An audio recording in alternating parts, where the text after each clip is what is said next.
Natikman niyo na ba itong Super Cheese Tan Yana King? Located ito sa SM North EDSA sa may annex. Nakalimutan ko lang kung second floor or third floor sila. Pero ito nga, kagaya niya nakikita ninyo, may meter sila. So, parang ganyan siya ka-stretchy. Ganyan mo mai-stretch yung 10 yen king na sandwich. Sandwich ba? Basta ganon. So, yun, nandito lang ako. Umupo lang ako dyan. And then yan, may mga boxes silang available. Kasi pwede kayo mag-take out and whatsoever. Ayan, ang makikita ninyo dyan, no? Super cheese! Ganyan.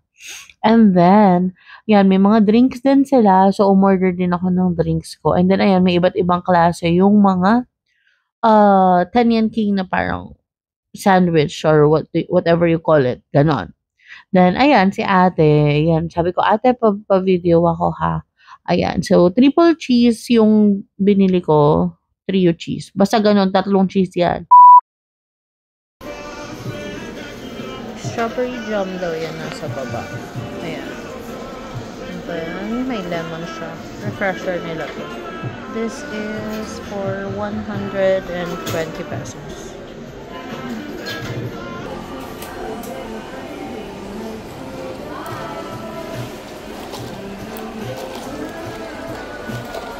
Refreshing kasi the fact na meron siyang lemon, tapos may strawberry jam siya sa ilalim.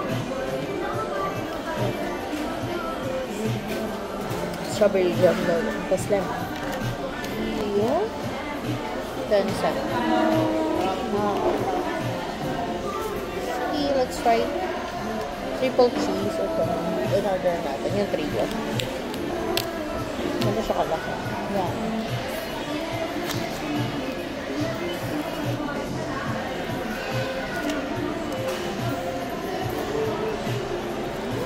This is 170 pesos.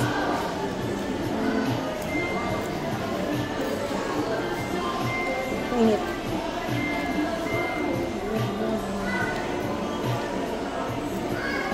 Init.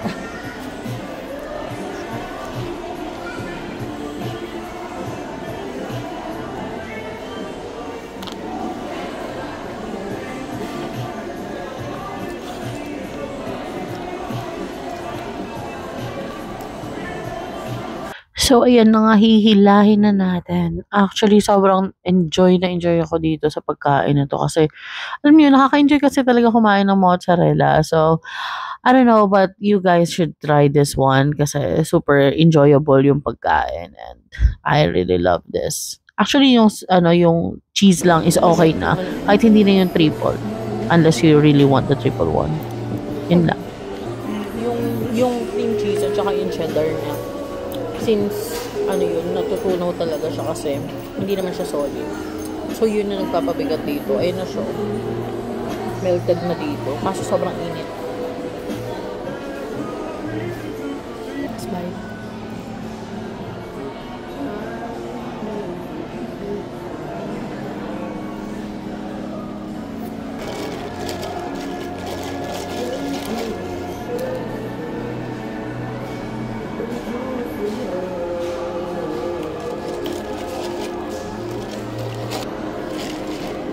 Strawberry. Sarap. Sarap. Refreshing.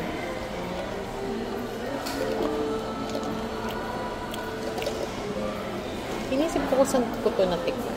Naalala ko meron nga palang Starbucks na refresher na lemon strawberry. Strawberry ba yun? Akay? Oo, yun yung parang nagre-remind sa akin. Pero siyang yung strawberry na yung strawberry refresher with lemon ng Starbucks. It's perfect for us. Wala na. Push na.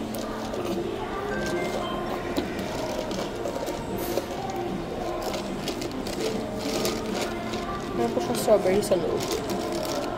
But siguro, sabi kasi niya, strawberry jam daw ito. So, dapat medyo matamis-tamis siya. Pero, natitingnan ko yung lasa ng strawberry niya. Yeah, so that's it. So, itong, 10 yen king nila is, masarap din pa. Parang din siya. Actually, parang siyang yung pancake. Tapos nilagyan ng, parang siyang pancake na mix. Tapos, meron siyang mozzarella. Then, meron siyang cheddar and meron siyang cream cheese. Tapos, then, niluto siya pinagtaklob. Kaya, nandun yung hindi ko kasi mahilo ng ganun. Sayang, matatapon. At saka mainit. So, yeah. That's it for today. Okay.